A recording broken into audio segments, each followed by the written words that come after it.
Olá a todos e a todas, meu nome é Edgar. Eu sou Emily Stephanie. E nós somos graduandos em Ciências Biológicas bacharelados da UFPE e estamos em mais um episódio do podcast Transcrição, dando continuidade à série dos laboratórios do Departamento de Genética.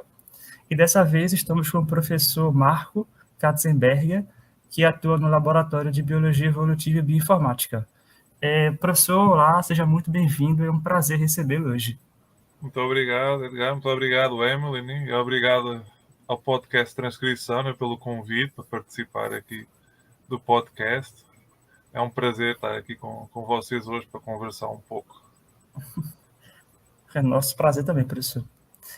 Então, o senhor nasceu em Portugal e fez a sua graduação em Biologia Ambiental pela Faculdade de Ciências da Universidade de Lisboa, obtendo mestrado pela mesma instituição em Biologia da Conservação e se doutorou em Fisiologia Animal pela Universidade de Sevilha, na Espanha. E tudo isso revalidado aqui no Brasil. Aí, diante disso, professor, o senhor poderia explicar para a gente como é que o senhor chegou aqui na UFPE, se o senhor sempre gostou de biologia, se isso era algo desde criança, o que é que o senhor pode contar aí para a gente? Bom, então aí eu vou ter que voltar bastante atrás no tempo, né? Eu já sou um pouquinho velhote, mas vamos lá.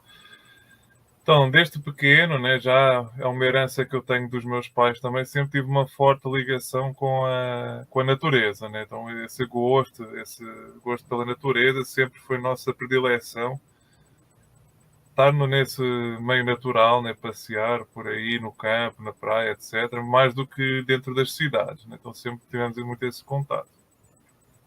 Quando chegou o momento, né, no final dos estudos obrigatórios em Portugal, o momento de ingressar na universidade, eu estava indeciso entre biologia e medicina, certo? Né? Biologia, minha verdadeira paixão, medicina era uma coisa que eu gostava também e que, como todos sabemos, né, em teoria tem uma segurança financeira maior, né? Então, na altura fiquei indeciso, eu tinha a média para entrar nos dois cursos, né? Acabei escolhendo a biologia, seguir a minha paixão, né? Os meus pais levaram as mãos à cabeça, né? Mas aceitaram, né, e fomentaram. Então o gosto pela biologia sempre esteve lá.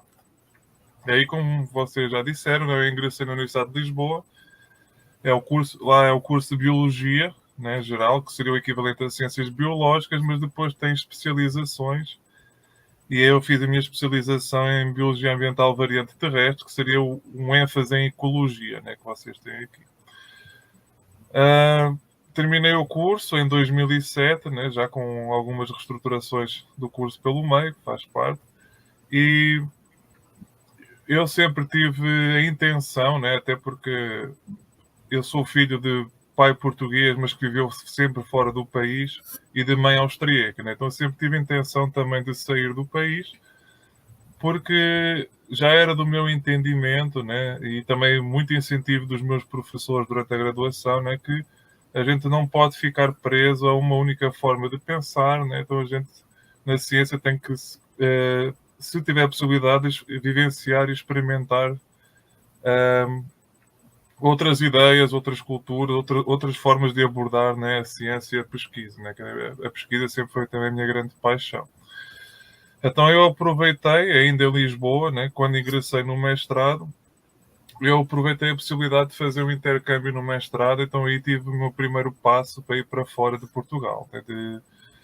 Eu fui fazer mestrado na Espanha, ou seja, em parceria com a Universidade de Lisboa. Fiquei localizado em Huelva, mas eu fiz todo o meu trabalho de campo já em Sevilha, na Espanha, né? Já junto à equipe que depois, onde eu fiz o meu doutorado, né? Na Espanha, lá na Estação Biológica de Doñana, certo? Então aí, quando eles gostaram do meu trabalho durante o mestrado, convidaram para ficar no doutorado, né? Lá na Espanha eu consegui duas bolsas de doutorado portuguesas, escrevi o projeto, consegui a bolsa, então consegui ficar cerca de 4 anos e meio fazendo doutorado lá em Sevilha, na Estação Biológica, mas dessa vez era uma bolsa portuguesa, mas já eu era aluno da Universidade de Sevilha mesmo, né? Já não era aluno da Universidade de Lisboa. Então esse é como eu cheguei, como eu cresci e saí de Portugal, né? Depois tem como é que eu me espalhei pelo mundo. Então, já no meu mestrado, mas também sobretudo no meu doutorado, eu trabalhei num projeto de alterações climáticas, ou seja, o impacto das alterações climáticas na fauna, né, sobretudo em anfíbios. E esse nosso projeto, como a nossa ideia era tentar perceber na altura quais seriam os locais onde os anfíbios podem estar mais ameaçados, isso a nível global, né? Então, naturalmente, foi um projeto que nos fez viajar bastante, certo?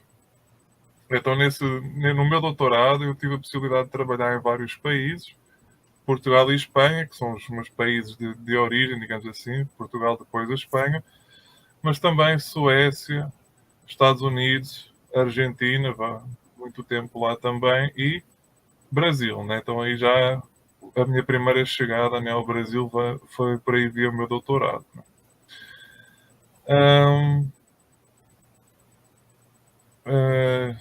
Isso. Durante a minha formação também, eu tive entre a minha graduação e o mestrado, como eu peguei uma reestruturação dos cursos da minha universidade, eu iria ficar um ano ocioso. Né? Eu já tinha cumprido os créditos obrigatórios, então em vez de ficar ocioso esses meses, eu além de fazer disciplinas adicionais, eu também tive a possibilidade, né, com muito apoio da universidade, que fizeram as cartas de recomendação, de fazer um curso de Biologia Tropical, né, via British Ecological Society e passar um mês em África, né, aprendendo com especialistas lá a Biologia Tropical, né, que foi um conhecimento que eu depois levei para o meu mestrado e para o doutorado. Né. Passei um mês no Uganda, né, aprendendo técnicas e estudando, né, espécies de floresta tropical e também de savana. Né. Então, toda essa experiência me deu, tanto na minha graduação como esses cursos adicionais, me deram uma bagagem muito importante para o meu mestrado e doutorado, que consegui aplicar depois em todos esses sítios por onde eu andei. Né? E, como eu disse lá no início, muito importante, né? Porque esse projeto não foi só nós irmos para um sítio estudar as espécies de lá, desse sítio, mas também estar em contato com pesquisadores locais e aprender muito com eles. Né? Então aí nos deu uma visão muito mais interessante, muitas perspectivas diferentes sobre como abordar o mesmo tema. Então aí, durante o meu doutorado, né, já comecei também a trabalhar no Brasil, sobretudo na região da Bahia, né, na floresta tropical, Mata Atlântica, e a gente sempre passava cerca de 2, 3 meses por ano, né, nessa região, lá em Ilhéus, na Bahia, para fazer os nossos trabalhos de campo com as espécies daqui. Né? Aí então foi o meu contato. Né? Depois, claro, tem a questão pessoal da história também, né? Durante o meu doutorado lá em Sevilha, eu conheci a pessoa que agora é minha esposa, né? Ela é brasileira também, então isso também foi um dos motivos pelos quais acabei, após o término do doutorado, né? Acabei vindo para o Brasil, né? E o meu término de doutorado foi em 2014, final de 2014, 2015 já ingressei como pós-doc num projeto de biodiversidade aqui no Nordeste, né, na Caatinga, na UFERJ, e depois foi o processo, né, de participar em concurso, né, para conseguir uma posição fixa, né, e pronto, e poder continuar, né, o meu percurso académico ou profissional. Né. E aí, pronto, o concurso, cheguei ao FPE nesse sentido, né, foi uma volta um pouco grande para chegar lá, né, mas só que ao contrário dos meus antepassados, desta vez eu vim de avião e não de barco, né, então demorei para chegar, mas cheguei, consegui passar no concurso na UFPE, talvez não na área que eu esperava, mas mesmo assim com uma área que eu gosto muito, né, e desde então tenho sido professor, né, do Departamento de Genética da UFPE. Né, então uma volta um pouco grande para chegar a esse ponto, né, de agora. Vale a pena toda essa trajetória, né? A escolha Com certa. certeza. Eu tive a felicidade de conseguir chegar à estabilidade, né, que é passar num concurso público e ter a possibilidade de fazer o que eu mais gosto, né, que é a parte de pesquisa. Né? Obviamente que no sistema que nós temos aqui, a grande maioria das pessoas que quer fazer pesquisa também tem que dar aula automaticamente, faz parte, né? Então eu sempre digo, né, tanto para os meus alunos, né, como para os meus colegas, que o ensino em si, para mim, foi um gosto adquirido. Não era algo que eu almejava, né, que era o meu objetivo inicial, mas foi algo que uma vez eu praticando, né, tomei o gosto por ele e é uma oportunidade de retribuir toda a formação que eu recebi, né, dos meus mentores e das pessoas que me acompanharam durante o meu percurso, de retribuir para a próxima geração, né, ajudar a formar a próxima geração de quem sabe, pesquisadores ou pelo menos de profissionais na área. Né? Professor, dentro da ecologia evolutiva, uma das áreas no qual o senhor vem trabalhando é a filogeografia, que é um ramo pouco conhecido entre o campo da genética. O senhor poderia explicar brevemente o que é filogeografia e como essa disciplina contribui para que a gente possa entender a evolução das espécies? Pronto, né? Então, dentro da biodiversidade em si, né, nós temos várias componentes. Então, uma das coisas que sempre se faz, já desde os tempos mais longínquos, é entender porque é que as espécies estão onde estão, né, e qual é o motivo delas estarem lá. E nesse sentido, obviamente, nós temos dentro, a disciplina de biogeografia, né? Nós temos como pai Darwin, Wallace, né? E alguns outros contemporâneos deles que criaram essa disciplina que se preocupa muito em entender esses padrões macroecológicos de distribuição das espécies. Né? E a biogeografia em si, ela é uma disciplina que, na verdade, ela mesma é multidisciplinar. Você não tem como entender biogeografia só com a parte da ecologia, só com a parte de genética, ou só com a parte de biologia básica, ou só com a parte de fisiologia. Você precisa de integrar várias áreas da biologia, inclusive com outras áreas como física, química, para entender todos os processos biológicos e abióticos que moldam a distribuição, né, da biodiversidade que nós temos hoje em dia. Então, dentro da biogeografia, nós temos uma parte particular que é a filogeografia. Né? Então, a filogeografia é precisamente, né, a distribuição das linhagens genéticas no espaço, ou seja, é não só a avaliação da diversidade genética em si, mas saber onde ela está e porque é que ela está lá. Certo? Então, dentro da biogeografia, a filogeografia é uma área bastante complexa, né, e relativamente recente, até porque só talvez nos últimos 30, 40 anos é que a gente tem ferramentas que nos permitam realmente aceder a essa informação genética com mais segurança e de forma mais completa, né? Então, de há 20 anos para cá, com o disparar do sequenciamento, né? Então aí ficou muito, muito melhor, né? Mas tinha essa dificuldade, então daí essa característica da filogeografia, apesar do conceito, da ideia já haver há mais tempo, ela tenha disparado muito mais nas últimas décadas, porque a gente tem as ferramentas disponíveis para estudar. Né? E aqui no Brasil, ou na América Latina em como um todo, na América do Sul, América Central, a gente está muito atrasado nesse sentido, mas não é por falta de vontade das pessoas, é porque nós aqui temos outras dificuldades que na Europa não tem. Então eu vou pegar num exemplo muito clássico, né, que eu tenho dos anfíbios, que é a área que eu tenho mais expertise. Na Península Ibérica, ou seja, Portugal e Espanha, nós temos cerca de 20, 25 espécies de anfíbios e você encontra essa quantidade de espécies numa única charca aqui no Brasil. Né? Então, por exemplo, a charca, um dos locais de coleta que eu tinha em Ilhéus, na Bahia, tinha 40 espécies, que eram mais espécies do que eu tinha em todo Portugal e Espanha juntos. Né? Então, é uma realidade muito diferente daquilo que nós temos aqui. E agora vou passar para o exemplo do Brasil, né, porque o Brasil é um país gigantesco. É muito diferente, né, a situação aqui do Brasil, da região tropical, subtropical, da Europa, que é uma região temperada. E também por toda a questão histórica, né? Do ponto de vista científico está muito mais avançado lá, né?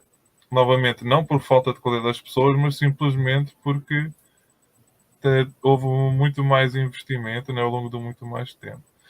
Mas para não me perder muito, porque eu começo a falar pelos cotovelos e depois desapareço, né? A filogeografia, inclusive já durante o meu doutorado também, eu tinha vários colegas trabalhando com isso lá na Estação Biológica de Doñana, na Espanha. Só que é uma área que requer muito recurso, né, e muito esforço. Porquê? Porque tem todo o custo associado à produção de informação genética, que a gente sabe que não é ainda algo que é acessível para todo o mundo, né? E também tem toda a questão do esforço de amostragem no campo que é necessário, certo? Então, se você quer entender a disposição das linhagens no campo, obviamente você não vai amostrar só um sítio, você tem que amostrar muitos sítios, de preferência o máximo de sítios possíveis representativos da distribuição do grupo que você está estudando, seja espécie, seja género, seja ordem, o que for, né? E aí vai depender muito também, claro, né? Portugal é um país pequeno, algumas das espécies de lá têm distribuição muito restrita, né? Se você pegar aqui algumas espécies, né? Que, por exemplo, a espécie se distribui por todo o Brasil tem tamanho continental, né? Então se você quiser fazer um trabalho de amostragem por todo o Brasil é uma loucura, né? Então a gente vive muito das colaborações, né? Com os colegas, precisamente para cada um contribuir um pouquinho, a gente consegue formar um bolo grande, né, e trabalhar. Então tem profissionais e pesquisadores muito bons e, consequentemente, os respectivos alunos, né, de pós-graduação que estão trabalhando nessa área de filogeografia aqui no Brasil. Tem pessoas que, inclusive, são referência, né, mundial nessa área. Só que é um desafio, né, porque, como eu falei antes, né, o Brasil é um país da mega biodiversidade, e a gente tem muitas limitações ainda. Por exemplo, a gente não sabe a quantidade de espécies que nós temos aqui e a gente também não sabe a distribuição das espécies que nós temos aqui. Então é conhecimento de base que ainda é muito carente, apesar de todo o esforço que tem sido dedicado a isso. Então, se você não sabe identificar a espécie e não sabe a distribuição total da espécie que você está estudando, então aí o trabalho da filogeografia torna-se ainda um desafio muito maior, né? Então isso é uma coisa que precisa de tempo, né? A ciência, ela depende muito do acúmulo de conhecimento ao longo do tempo, e é muito diferente, como eu disse, né? Trabalhar numa região que tem 25 espécies, numa área grande, né? E de um país que numa única charca você consegue 40 ou 50 espécies, né? Então é uma realidade muito diferente, um desafio muito maior, né? E a esperança é que, assim como as gerações que vieram antes de mim estão contribuindo para isso, a vossa geração, né, nesse caso, também consiga aumentar ainda mais, né, contribuir ainda mais para esse sentido, né? Então a filogeografia, né, aqui é um desafio, mas é algo muito importante, né? E tem gente muito boa trabalhando nisso aqui no Brasil. E nós temos aprendido muito também com outros trabalhos de filogeográficos feitos na Europa, na Ásia, nos Estados Unidos, Austrália, né, que são países que estão mais avançados nesse sentido, né?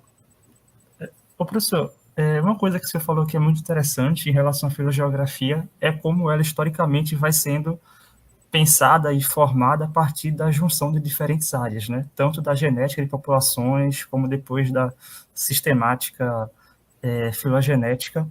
E aí, nesse caso, a filogeografia dentro da genética, ela é pouco conhecida por causa, na minha visão, né, dessa questão de ser muito interdisciplinar, mas ainda tem um componente genético muito presente. Aí eu queria que o senhor explicasse como é que a genética ela pode contribuir e contribui para os estudos em filogeografia para entender a evolução das espécies, para a gente tentar deixar bem claro isso e como ela pode ser um ramo dentro da genética de interesse do pessoal, caso eles queiram entender mais e se aprofundar nesse assunto.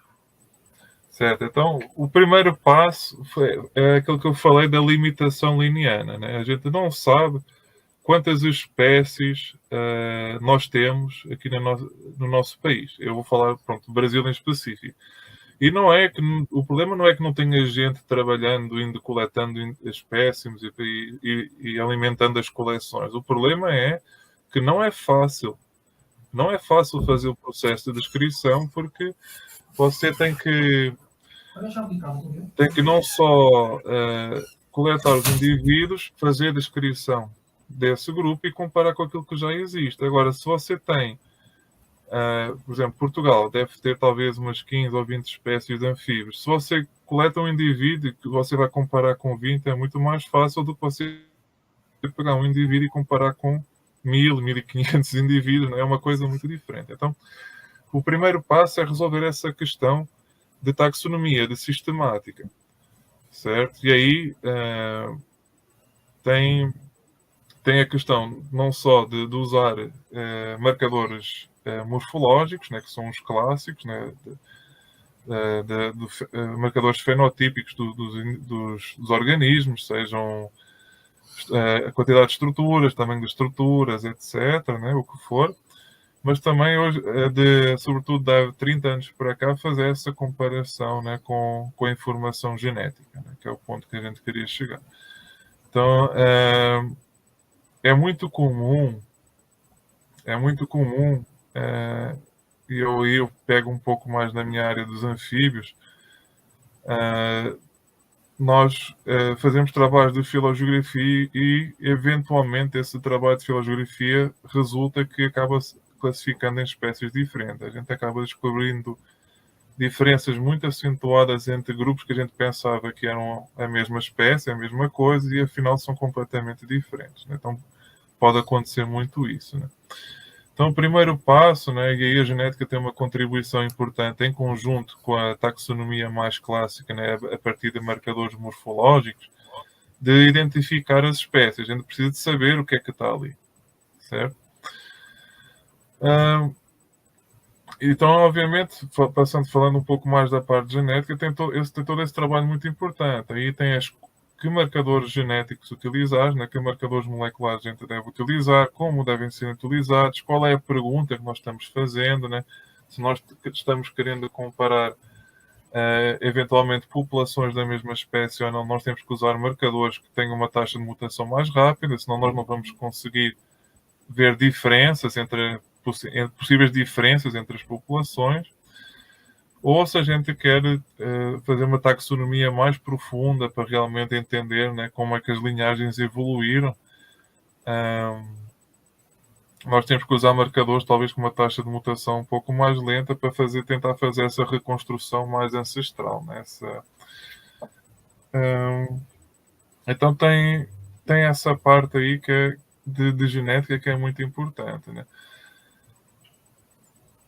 Qual é um dos grandes desafios de trabalhar com filogeografia? É que precisamente você precisa de ter uma capacidade de pensar de forma multidisciplinar, né? Então, nas aulas de sistemática filogenética, que eu sou um dos professores, nós ensinamos isso claramente, né? Hoje em dia não tem como identificar ou classificar uma espécie só com base em dados genéticos ou só com base em dados morfológicos. Nós precisamos dessa combinação. Então, quem trabalha em taxonomia ou sistemática, ela precisa de não só ter conhecimentos robustos de genética, de como funcionam os marcadores moleculares, de como se faz inferência filogenética e tudo isso. Então, isso já pega também uma parte de bioinformática, né, importante, né? A gente tem que saber aplicar métodos bioinformáticos complexos, mas também tem que ter toda uma noção de qual é a biologia do organismo, que caracteres podem ser diagnosticantes do ponto de vista morfológico, etc. Então, nos anfíbios, por exemplo, hoje em dia, quando você vai descrever uma espécie nova, ou tentar descrever uma espécie nova, você tem que ter um embasamento genético para isso, você tem que fazer o estudo comportamental da espécie, porque os anfíbios, muitas espécies de anfíbios são passíveis de ser distinguidas pela vocalização dos machos, né? Então tem esse caractere comportamental e biológico da espécie, e tem também a questão morfológica. Você tem que fazer a descrição morfológica. E, às vezes, a informação morfológica diz uma coisa, a informação comportamental diz outra e a genética diz outra. Então, não é fácil combinar isso. Então, aí você vê que um profissional que trabalha nessa área tem que ser realmente multidisciplinar e não é de todo fácil, né? Então, tem essa complicação. E isso é também um dos motivos pelos quais, né, se encontram muitas espécies ou muitos potenciais organismos novos, mas que a sua descrição está desfasada da velocidade com que é encontrada, né? Então eu me lembro, não sei se ainda está nesse ritmo ou não, me lembro do professor, acho que foi o professor Ulisses Caramacho ou Célio Haddad, um deles, que são referências na área da herpetologia, né, da sistemática, que dizia há uns anos atrás, olha, a gente todos os anos descreve 20 ou 30 espécies de anfíbios novas. Perfeito. Só que ao mesmo tempo ficam outras 20 ou 30 por descrever porque a gente não dá conta do trabalho. Certo? Então elas ficam lá à espera que alguém pegue, faça a descrição, consiga recolher toda essa informação que é para entregar um trabalho completo, né, de sistemática. E a filogeografia, infelizmente, né, se você não sabe o que está olhando, fica difícil de fazer um trabalho de filogeografia completo, né? Mas faz parte, né? Então esse é o grande desafio. Então, para você trabalhar na área de filogeografia, das duas uma, ou você é um biólogo ambiental ou algo assim que entende de ferramentas bioinformáticas e de genética, ou você tem que ser um geneticista que tenha conhecimentos razoáveis, né, da biologia dos organismos para entender o que é que está fazendo. Então essa é a dificuldade também. E aí onde muitas vezes, né, essa falta de integração entre as duas linhas, seja a nível de formação, seja a nível de interesse do potencial pesquisador, é o que dificulta também conseguir gente para trabalhar nessa área, né? Tem gente muito boa de um lado que entende tudo da biologia do organismo, mas não entende genética, e tem gente que entende tudo de genética, mas tem dificuldade em entender a biologia do organismo. E se você não combina as duas coisas, fica difícil, né, o trabalho. Então esse é um grande desafio, e precisamente essa quantidade de conhecimento integrativo que você tem que ter é o que também às vezes faz com que as pessoas tenham alguma, sobretudo os jovens, né, que gostam de ser um pouquinho mais preguiçosos, né, tenham um pouco de reticência ou relutância em entrar por essa área, porque não é uma área que seja para todos, né? A ciência em si já não é para todos, né, mas dentro da ciência tem algumas áreas que são particularmente complexas. Não sei se respondi à pergunta, mas acho que Responde assim, professor. essa é o ponto de vista sobre o tema. Professor, ainda nesse assunto, um dos seus projetos é sobre filogeografia de serpentes e conectividade entre unidades de conservação no bioma da Caatinga. O senhor poderia explicar um pouco sobre esse projeto, falar sobre o que o motivou e como o estudo da filogeografia ele pode impactar na conservação das espécies? Certo. Então, esse é um dos primeiros projetos, né, que eu iniciei quando cheguei à UFPE. Ele vai ser finalizado esse ano, mas o conceito, a ideia por detrás dele vai ser incorporado a um projeto maior, né, um projeto guarda-chuva, porque vai deixar de ser um projeto só com serpentes para passar a ser um projeto com herpetofauna, né? Então não fiquem tristes, que quem tiver interesse, o projeto vai continuar lá, só com outro nome, né? Então, qual foi a ideia desse projeto? Primeiro, existe muito muito pouca coisa feita em termos de filogeografia no Brasil em geral, pelas dificuldades que eu já mencionei, mas o Nordeste então é craque nisso. A gente tem não tem informação nenhuma ou muito pouca informação do que aconteceu aqui do ponto de vista de filogeografia das espécies, né? A gente tem algumas ideias, né, que vêm baseadas sobretudo em observações e trabalhos feitos no sudeste do Brasil, né, na zona de São Paulo, de Rio, que estão historicamente mais avançados do que nós aqui no Nordeste, né? Também pela quantidade de recursos maior, etc. Então, de alguns anos para cá, talvez 10, 20 anos para cá, tem pessoas muito boas aqui trabalhando no Nordeste que começam ou que estão avançando a filogeografia do Nordeste aqui. Então, eu peguei num dos grupos aqui do Nordeste, que foi as Serpentes, que pouco ou nada se sabia em termos de filogeografia, porque ainda ninguém tinha tido a possibilidade, né, ou o recurso para pegar nessa área. Então, qual era a ideia? Era precisamente, sabendo a situação aqui do Nordeste e, sobretudo, aqui a parte mais norte do Nordeste, se me permitirem, né, que nós temos aqui uma situação muito interessante, né, que nós temos uma faixa litorânea da Mata Atlântica, que é um bioma, né, de floresta tropical, apesar de estar bastante degradado, né, como todos sabem, e poucos quilómetros para dentro da costa nós temos a transição, né, para um bioma de Caatinga, que é um bioma completamente diferente, né, um bioma semiárido, com chuvas sazonais, né, e um período de seca anual relativamente grande e temperaturas muito altas.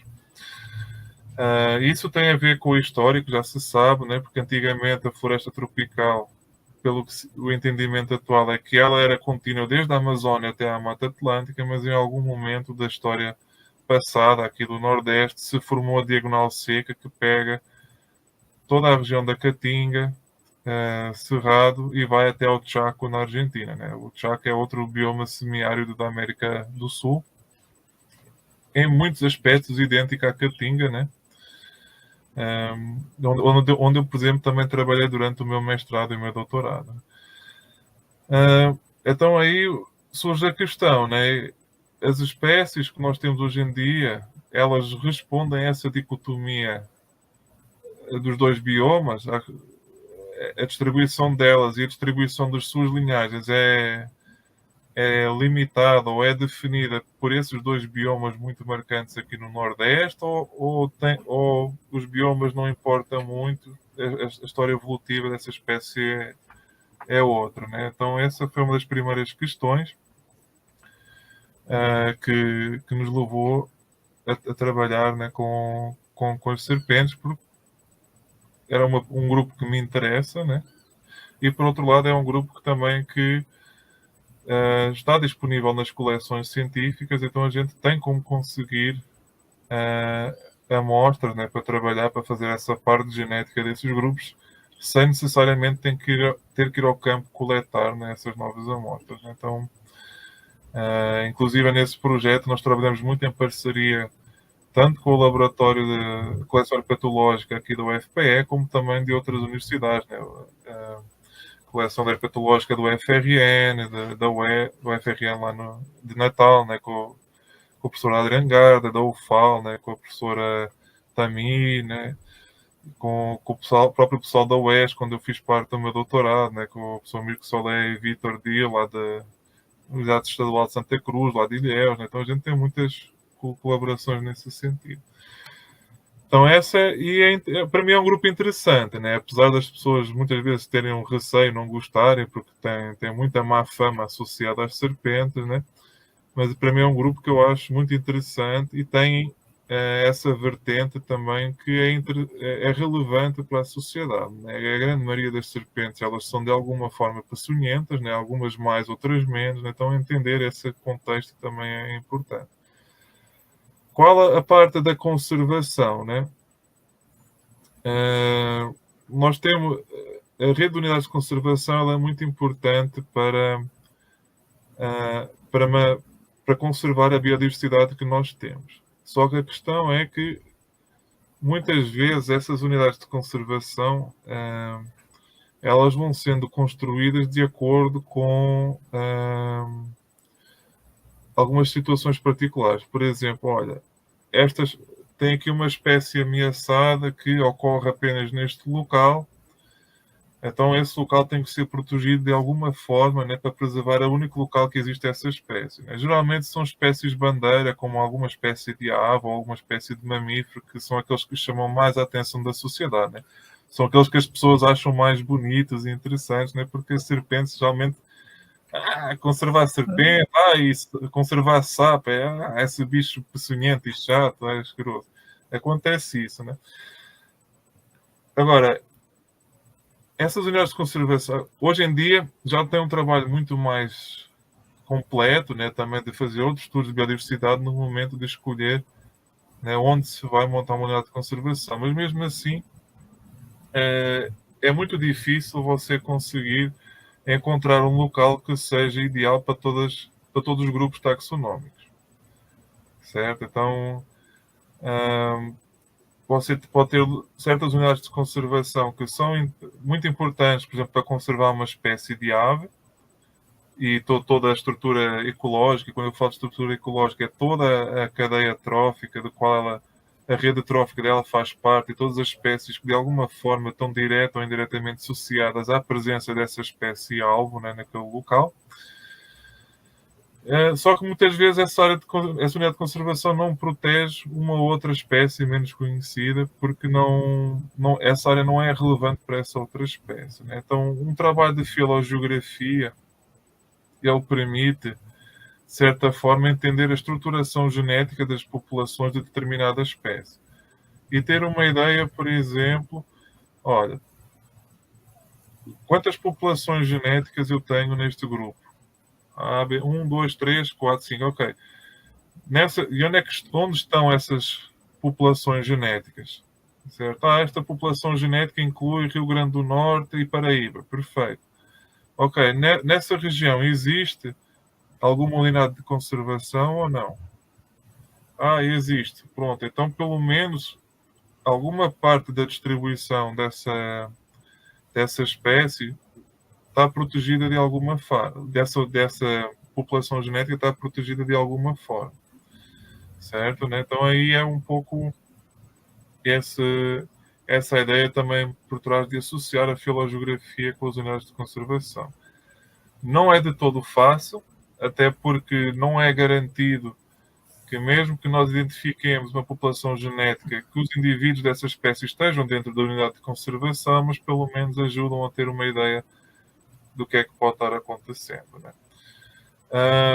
Outra coisa muito importante da filogeografia, que está associada a isso que eu acabei de falar, é precisamente se nós identificarmos alguma população ou alguma região que tenha informação genética única para aquela espécie e ela não está sendo protegida de forma nenhuma, o que é que se faz em relação a isso? Certo? Pode servir como base, né, ou como sugestão para futuras unidades de conservação, né, para aquelas pessoas administrativas, seja políticos, ou em inglês sempre falam em decision makers, porque pode ser tanto da população como pessoas da política ou pessoas administrativas, né, da gestão dos determinados locais, seja prefeituras ou estados ou o que for, ajudar na tomada de decisão. Olha, a gente quer construir uma unidade de conservação, onde é que tem, qual seria um dos locais que favoreceriam mais, né, as espécies. Então tem uma obviamente que, tal como tudo na ciência, quanto mais informação você conseguir acumular, melhor você consegue informar, né, e entender o que está acontecendo, né? Então, se nós fizermos esses estudos de filogeografia, não só a gente consegue informações sobre como é que as linhagens, as diferentes espécies evoluíram nessa determinada região, mas você consegue também perceber, olha, aqui nesta região, por algum motivo, tem várias linhagens únicas de diferentes espécies. Então ela tem uma relevância um pouco maior, né, para a conservação dessas espécies do que outras áreas que sejam menos específicas, né? Pode, inclusive, também ajudar a identificar algum centro de endemismo, né, que tenham alguma particularidade aí interessante, né, para ser tido em conta, né, em futuras decisões. Ô, professor, e dentro desse tema de conservação ainda, um dos projetos e uma das linhas de pesquisa que o senhor atua vai ser justamente sobre o impacto de rodovias e estradas no entorno de unidades de conservação sobre a fauna de vertebrados silvestres na Caatinga. E aí, já que a gente está falando dessa parte de conservação, se o senhor puder explicar o que o senhor vem fazendo nesse projeto e o que ele já tem achado de descobertas ou então de achados interessantes, para o senhor contar um pouco para a gente. Certo, então esse é um projeto da minha esposa, né, que eu colaboro, né, em parceria, e tem várias situações que a gente trabalha nesse projeto. O principal objetivo desse projeto é a identificação de hotspots de atropelamento, certo? Para diferentes grupos taxonómicos. Então a gente trabalha não só com répteis e anfíbios, mas nós trabalhamos também com aves, mamíferos, né, e outros grupos. Então, do ponto de vista da conservação, é muito importante identificar esses hotspots de atropelamento, porque são os pontos críticos, né, onde estão morrendo mais organismos. Isso tem um impacto não só para a conservação, mas também para a própria segurança dos utentes das vias e rodovias. Então, se você tem uma zona que é conhecida por muitos atropelamentos, né, quem atropela o animal, às vezes, e sobretudo se for um animal de maior porte, né, corre o risco de ter um acidente grave. Né? Então, a identificação desses locais é muito importante, precisamente para se tomar medidas de precaução, seja reestruturação das vias, como passagens subterrâneas ou passagens aéreas, que aqui no Brasil ainda não é tão difundido, né, mas na Europa e América do Norte, por exemplo, tem vários exemplos, né, que por cima das grandes rodovias se faz, ou por baixo, né, se fazem passagens para a fauna, evitar que a fauna cruze a estrada em si, né, e morra atropelada. Então, isso em termos de conservação da espécie e de própria segurança, né, dos utentes das estradas. Agora, tem a outra componente, né, das derivações desse projeto, e é aí onde eu entro mais também. Né? Por um lado, os animais que nós encontramos atropelados, mortos, né, nós recolhemos eles. Porquê? Porque esses animais dão muita informação sobre a biologia dos organismos. Então, desses animais atropelados, nós conseguimos muita informação, seja sobre morfologia, sobre hábitos alimentares, sobre vários outros aspectos, né, de sexo, idade, né, se está em estado reprodutor ou não está, que podem ser úteis, né, para o entendimento dessas espécies. Por outro lado, eles mesmos são fontes de material biológico para ter informação genética deles.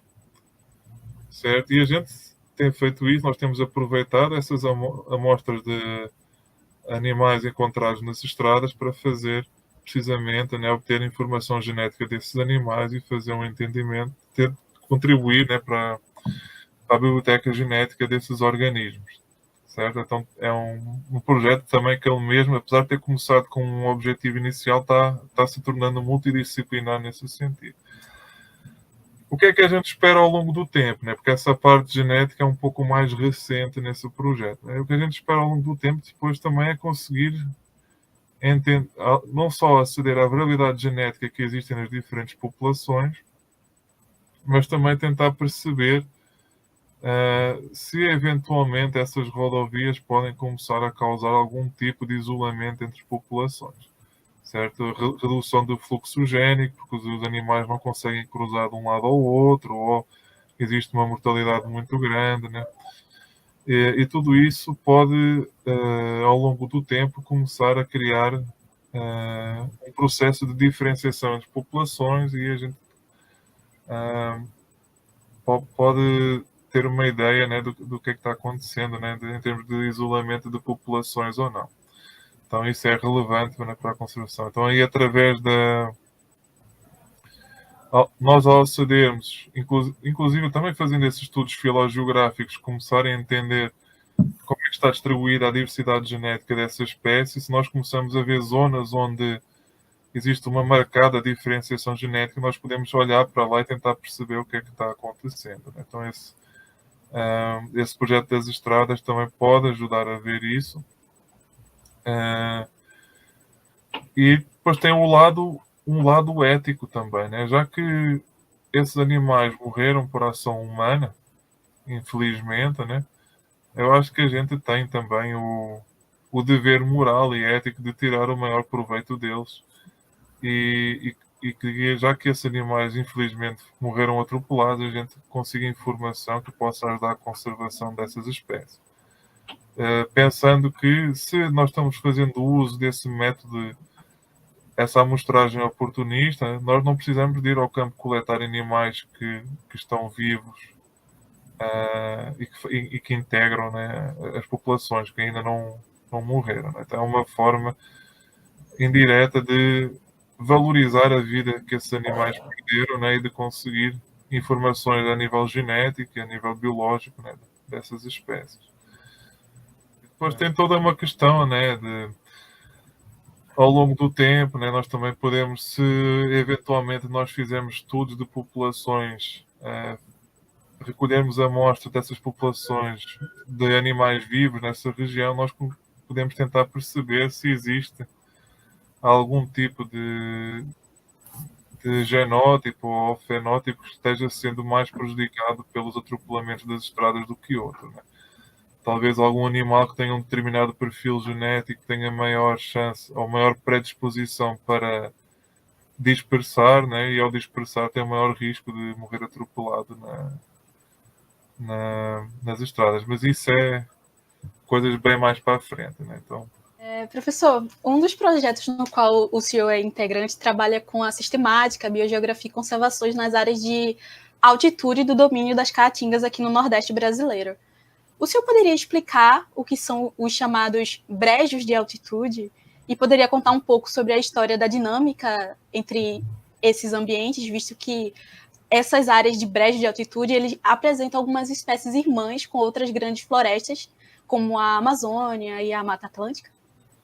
exatamente. Então, nós estamos eu já falei um pouquinho sobre isso antes, né? Mas basicamente, durante boa parte da história evolutiva aqui da América do Sul, né?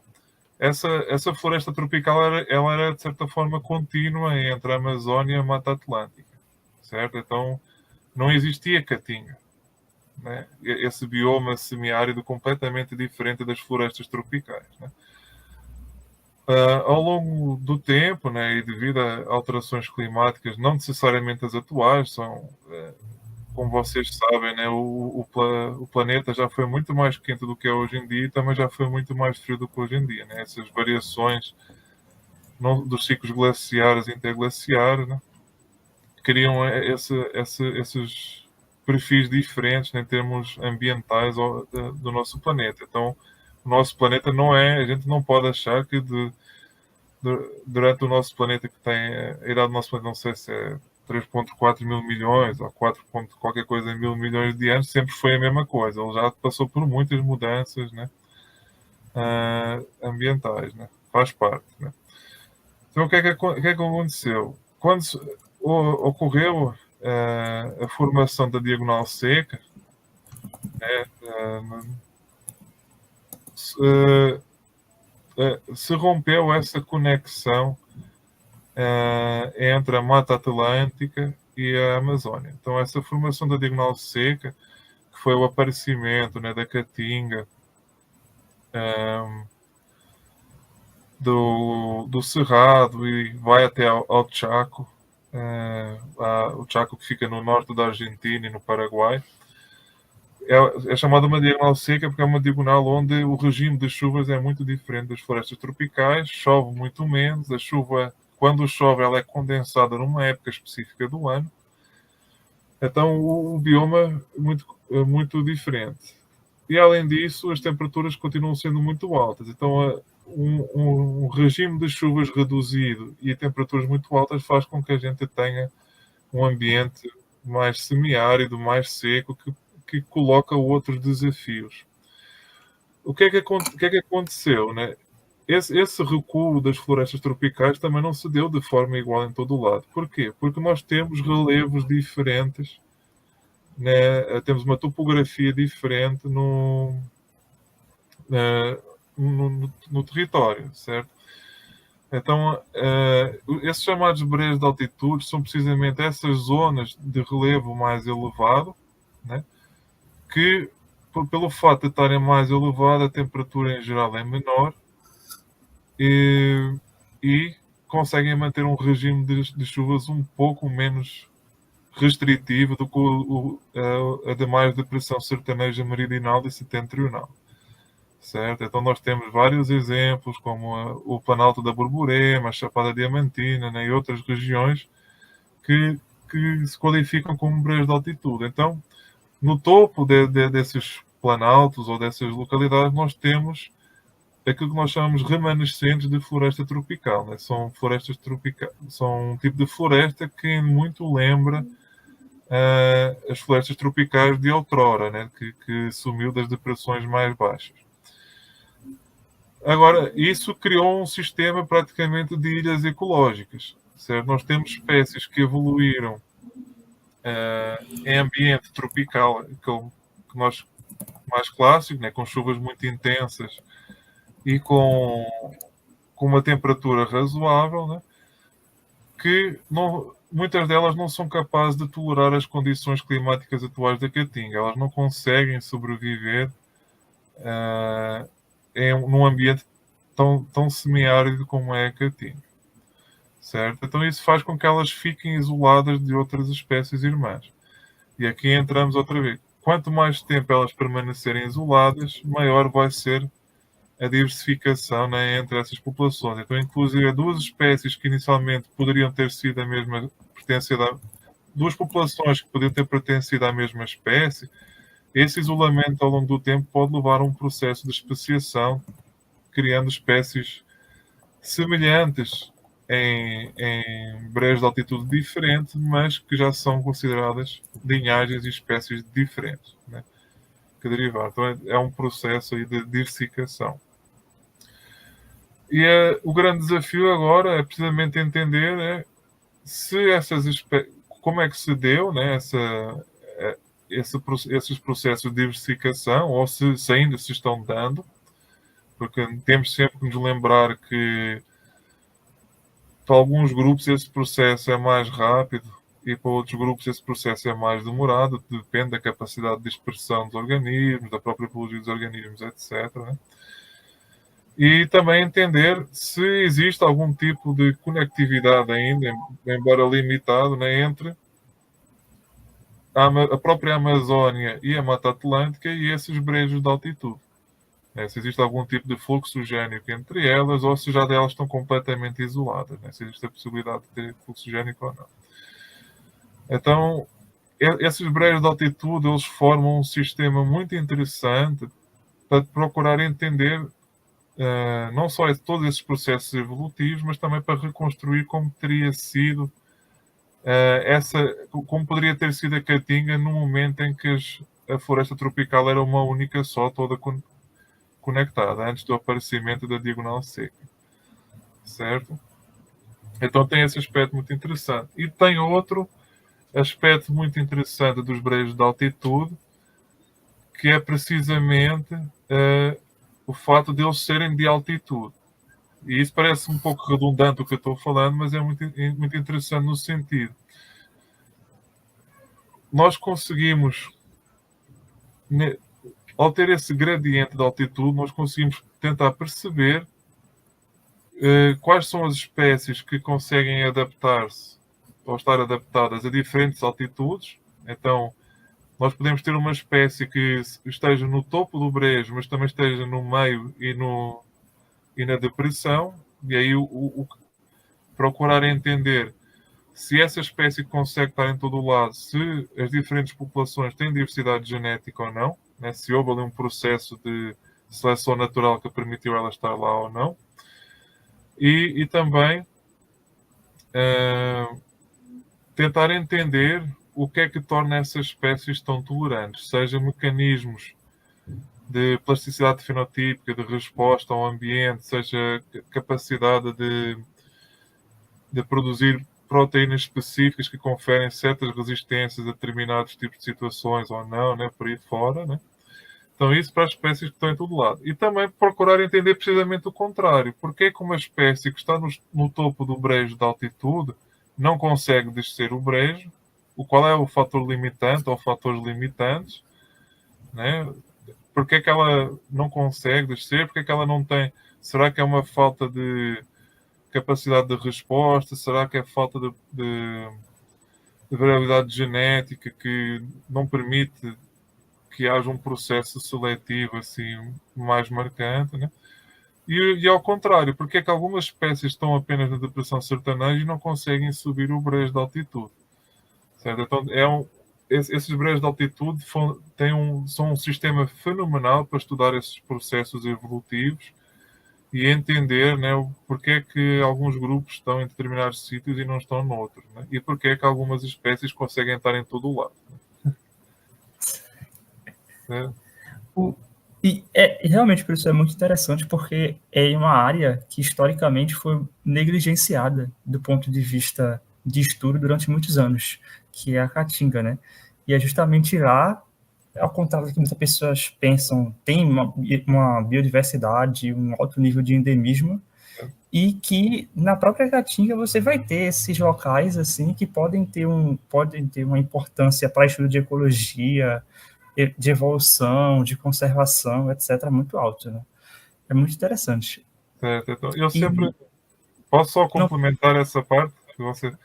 Então, eu sempre me lembro de uma palestra, né, do meu colega e amigo Adrian Garda, né, que eu tive o prazer de assistir há uns anos atrás. Né? Então, ele fazia uma comparação da biodiversidade que existe na Caatinga com a de outras regiões semiáridas do mundo. Certo? Então, regiões de clima semelhante, semiárido, e ele fazia essa comparação. E mesmo apesar das limitações do estudo na Caatinga, históricas, né, que hoje em dia tem melhorado, a Caatinga era de longe a região semiárida mais diversa, pelo menos naquelas que foram consideradas para comparação. Então, como tu falaste, né, tem muitas espécies endémicas, tem também muitas espécies que a gente pensava que era a mesma coisa que estava na Mata Atlântica, mas quando se faz o estudo genético, o estudo comportamental, o estudo morfológico mais profundo, a gente percebe que afinal não são a mesma coisa. E quando eu falo em termos de estudos genéticos, não é só sequenciamento, mas a própria cariotipagem, né? Muito importante, né, para a descrição das espécies. E depois a dificuldade de trabalhar a falta de estudos na Caatinga histórica tem algumas componentes. Uma é uma componente clássica, que é a falta de investimento. Né? O Nordeste, historicamente, é bem mais pobre do que, por exemplo, a região Sudeste e Sul, as regiões Sudeste e Sul. Né? Então é normal, né, acontecer essa diferença, né, na quantidade de estudos feitos. Né? Se você for pensar, por exemplo, a nível mundial, quantos estudos são feitos nos Estados Unidos e quantos estudos são feitos em África como um todo? É noite e dia, né? Por causa de uma questão de investimento. Pronto, a África tem outras situações também. Em alguns países temos políticos que são mais instáveis, mas isso fica para outro dia. Né? Mas na Caatinga também, o que é uma... É só a gente pensar no tipo de bioma que é a Caatinga, e aí tem explicado porque é que também muitos trabalhos não são feitos lá. Né? O que é mais fácil? Trabalhar na Caatinga ou trabalhar na Mata Atlântica em termos de ser mais agradável? Né? Então, você vai para a Caatinga, você vai para a Caatinga, você está exposto a um sol muito forte, é seco, é quente demais. Né? Então tem muitos desafios, não é qualquer um que consegue tolerar isso. Parecendo que não, o próprio interior da Caatinga ele é bem menos povoado do que a costa litorânea do Brasil. Eu estou comparando Caatinga com a Mata Atlântica. Né? Então é mais, você tem menos estrutura disponível no interior da Caatinga, e isso também dificulta a própria pesquisa, né? Então, além das condições ambientais que por si só são um desafio até para o próprio pesquisador, né? Também falta essa estrutura, né? E mesmo o esforço que houve nas últimas 2 décadas aqui no Brasil de interiorizar a pesquisa e o ensino, né? Ainda falta muito para fazer nesse sentido, porque realmente a diferença, né, entre uma capital e o interior é muito grande, né? A diferença é muito grande. E isso também explica, né, porque é que, por exemplo, o bioma como a Mata Atlântica, apesar de ainda haver muita coisa para estudar, né, é também um dos biomas mais estudados, né, que a gente tem. Porquê?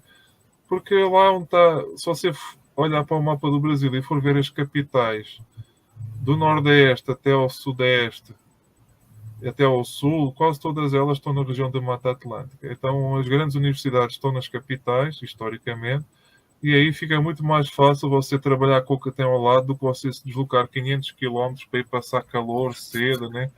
E sair de lá com uma insolação tremenda, né? Então, tem essas questões práticas, tem as questões históricas, tem as questões financeiras também, né? Então, era só um parênteses que eu queria. Agora, tem muita coisa para ser feita na Caatinga e eu sempre advoco isso, né? Porque é um bioma extremamente interessante, né? E eu que venho das áreas de alterações climáticas, a gente sempre olha para essas áreas mais extremas para entender como é que essas espécies conseguem sobreviver nessas regiões e o que é que, numa tendência de subida das temperaturas, né, que adaptações é que as espécies teriam que mostrar para a gente ter uma certeza, né, de quais é que podem sobreviver melhor às alterações climáticas e quais é que podem estar mais afetadas. Professor, e agora a última pergunta, para finalizar, até também porque a gente já está quase estourando o tempo, eu queria justamente entrar nesse ponto que o senhor falou, que é sobre o seu trabalho em ecofisiologia animal, que foi uma boa parte, pelo que eu entendi, do teu doutorado, e que é de fundamental importância agora, e porque, inclusive, o senhor está começando no laboratório a entrar mais nessa área recentemente. E eu queria que o senhor explicasse brevemente o que é a ecofisiologia animal, como ela pode ter informação interessante para a gente, levando em consideração essa parte de conservação, e também, principalmente, como é que ela pode estar relacionada em algum nível com a genética, né, já que o podcast aqui é sobre esse ponto. Exatamente. Certo, então vou tentar explicar o melhor possível, só não sei se consigo cumprir com brevemente, né? Porque é complexo o tema, né? Então, no meu doutorado, a ideia principal, que depois guiou todo o resto, né, era precisamente entender quais são as espécies de anfíbios que podem estar mais vulneráveis às alterações climáticas. E existe uma abordagem que foi e é muito importante, né, que era a questão de fazer modelos de distribuição das espécies, certo? Modelagem de nicho ecológico, que é um trabalho mais de bioinformática. Então você pega a informação de onde essa espécie já foi coletada, extrai variáveis ambientais para saber quais são as condições ambientais onde essa espécie pode ser encontrada e faz uma projeção de como seriam as características ambientais no futuro e aí vê o que é que vai acontecer à distribuição dessa espécie. Se vai se manter igual, se tem o potencial de aumentar a distribuição, se vai ser reduzida, né? Então, isso é uma abordagem muito importante, mas que tem algumas limitações. É que essa abordagem confunde o nicho realizado com o nicho potencial da espécie, certo? Então, talvez exista uma região boa para essa espécie, mas ela simplesmente não está lá porque nunca conseguiu chegar lá ou porque tem outra espécie que ganha na competição com essa espécie que você está estudando, né?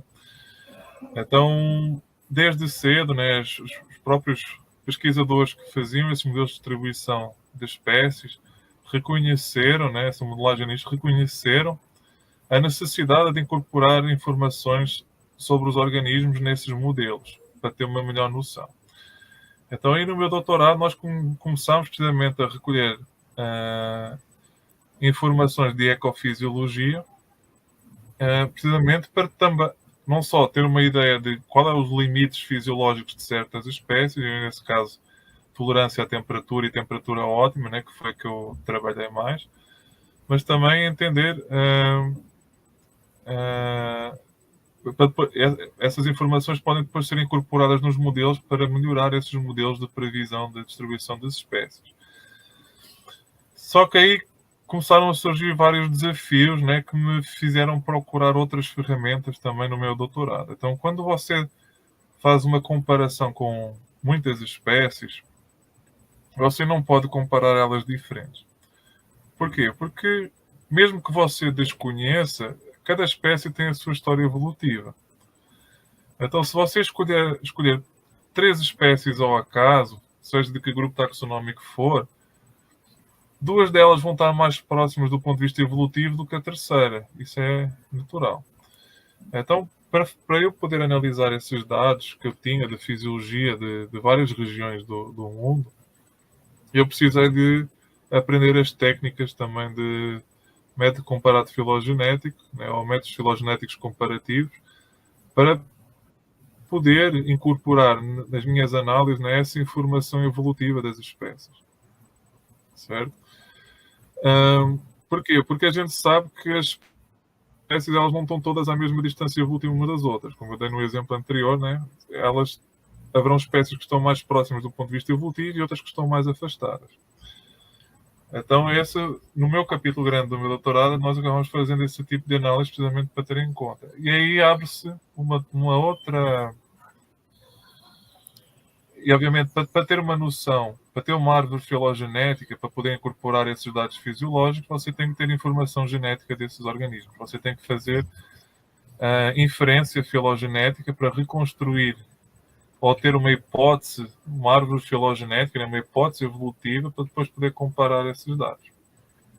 Certo? Então aí entra a parte de genética que é fundamental para essa parte. Agora, dessa abordagem derivam outras, né, que foi o que me fez também entrar mais na parte evolutiva, né, da conservação das espécies, que é impossível testar todas as espécies que existem no mundo para qualquer parâmetro fisiológico. Por exemplo, no meu doutorado eu testei 70 ou 80 espécies, mas existem 9.000 espécies de anfíbios. Eu não tenho como fazer esse procedimento para todas delas. Então, como é que você vai fazer projeções de quais grupos estão mais ou menos ameaçados se você não consegue testar todos os grupos? Você procura por padrões evolutivos.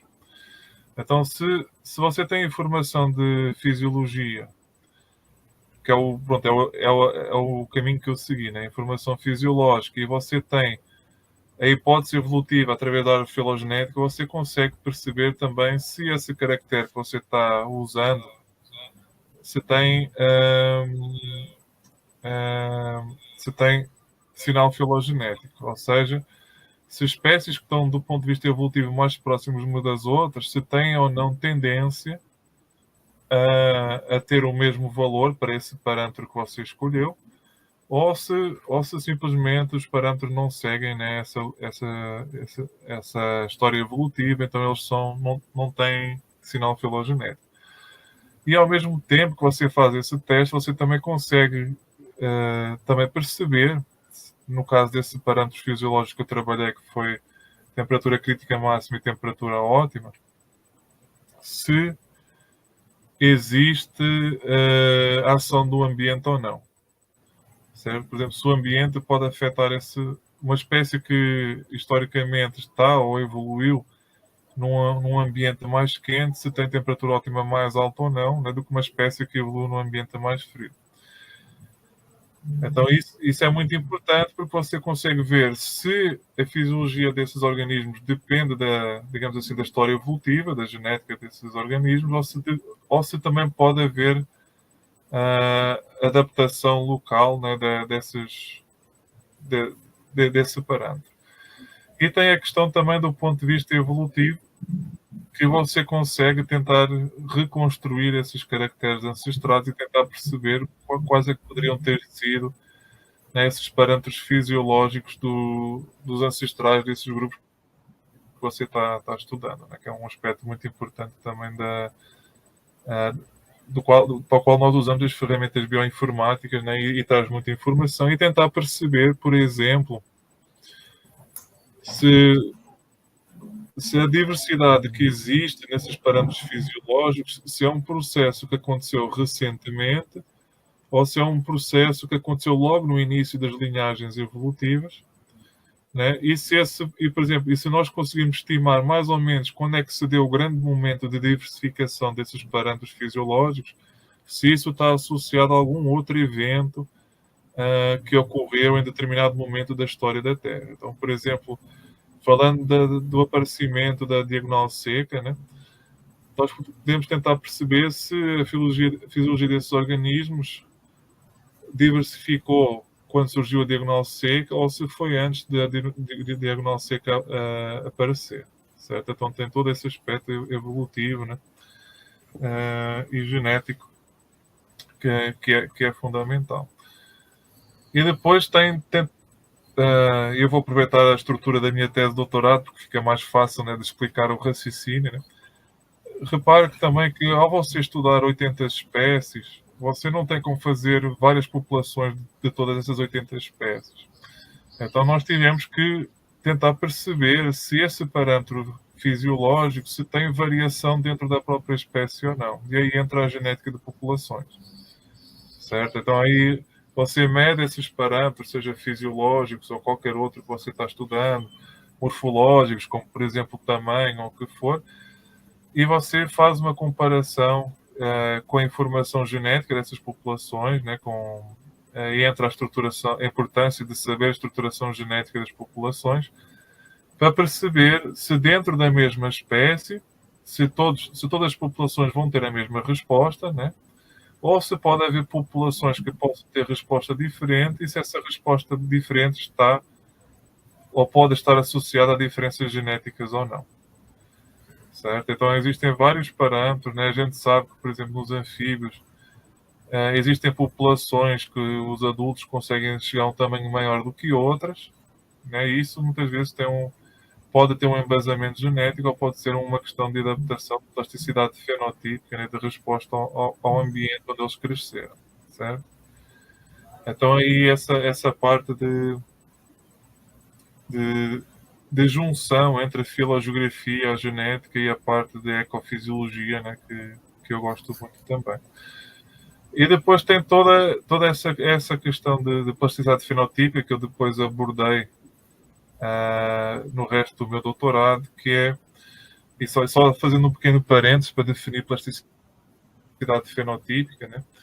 Então, plasticidade fenotípica é quando você obtém fenótipos diferentes a partir do mesmo genótipo. Certo? Então, a informação genética que o indivíduo tem é a mesma, mas pode dar origem a fenótipos diferentes. E isso tem a ver com a inibição ou potenciamento da produção de certas proteínas, dependendo do ambiente onde está, etc. Por isso. Então, isso é um aspecto que, por exemplo, eu agora os meus novos projetos, onde nós vamos começar a entrar mais nessa parte, é entender também a parte proteica dessas respostas evolutivas, né? O que é que está acontecendo ali que permite a esse organismo ter essa resposta ou essa plasticidade fenotípica em relação aos outros, né? E pronto, e aí depois, em termos de ecofisiologia, você tem que entender que o organismo não está só respondendo a uma coisa só, né? Então, o organismo não está só respondendo à temperatura, né? Não está respondendo só à umidade, não está respondendo só à radiação solar, ele tem uma junção de fatores ali que se combinam. Então, é muito importante esse entrosamento entre a resposta a um determinado fator e como a presença de outros fatores pode afetar essa resposta fisiológica e qual o embasamento, novamente, né? Qual o embasamento genético para isso. Certo? Então, nós, por exemplo, vou dar um exemplo de um artigo que nós publicámos. O girino de certas espécies de anfíbios, na presença do predador, eles mudam a sua morfologia. Eles ficam uma cabeça proporcionalmente mais pequena e com uma cauda maior e mais profunda. Só que, curiosamente, a presença de certos agrotóxicos, neste caso do glifosato, né, na variante Roundup, acaba despoletando o mesmo fenótipo igual à presença de um predador. Só que do ponto de vista da fisiologia térmica, ou seja, os dois organismos têm exatamente a mesma morfologia, mas a sua fisiologia térmica é diferente. Então são as respostas fisiológicas, elas às vezes criam padrões semelhantes, mas os mecanismos provavelmente são diferentes.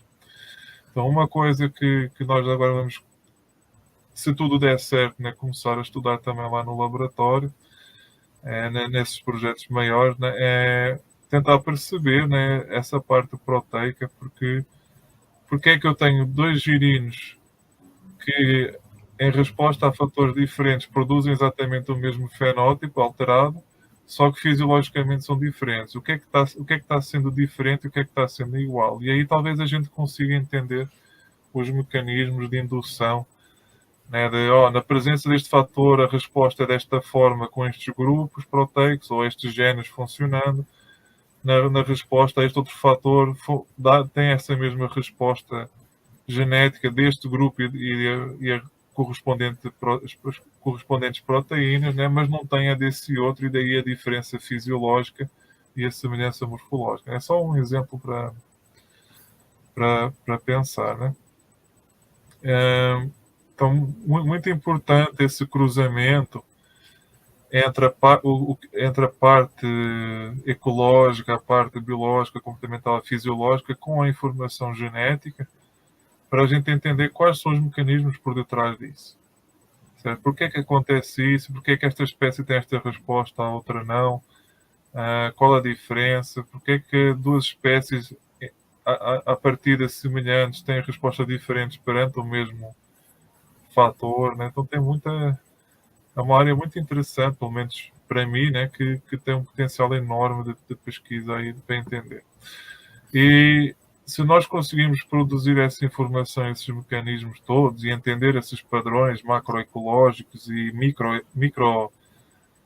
evolutivos, né, macro e microevolutivos, nós conseguimos melhorar em muito os nossos modelos de previsão, né, de impacto nas espécies, e com isso ter uma ideia melhor, né, do que é que pode estar acontecendo. Então, se conseguir identificar esses padrões, você não precisa de estudar todas as espécies que existem no mundo, você entende os mecanismos, qual o embasamento por detrás desse, né? E só você encontra uma espécie nova, você sabe dizer, olha, esta espécie tem estas e essas características, então provavelmente vai ser assim, assim, assim, naquelas outras, né? E isso facilita um pouco, né, esse nosso estudo, né? Muito obrigada, professor, por esse encontro, nos proporcionando conhecer mais de um dos laboratórios aqui do Departamento de Genética da Universidade Federal de Pernambuco, assim também como um pouco de sua trajetória na genética, na universidade, aqui no Brasil também, né, professor? Certo. Eu agradeço imenso, né, o vosso convite, né? Eu espero também que tenha conseguido mostrar, né, um pouco do meu trabalho, né, além da minha história, mostrar um pouco do meu trabalho e também tentar motivar, né, para que mais pessoas da genética se interessem pela a parte mais ecológica, e também pelas pessoas da parte ecológica se interessem pela genética, porque não tem como dissociar as duas áreas, né? E eu tinha isso muito claro desde o início do meu doutorado, né? Tanto que eu trabalhei com genética de populações já no meu doutorado também, né? E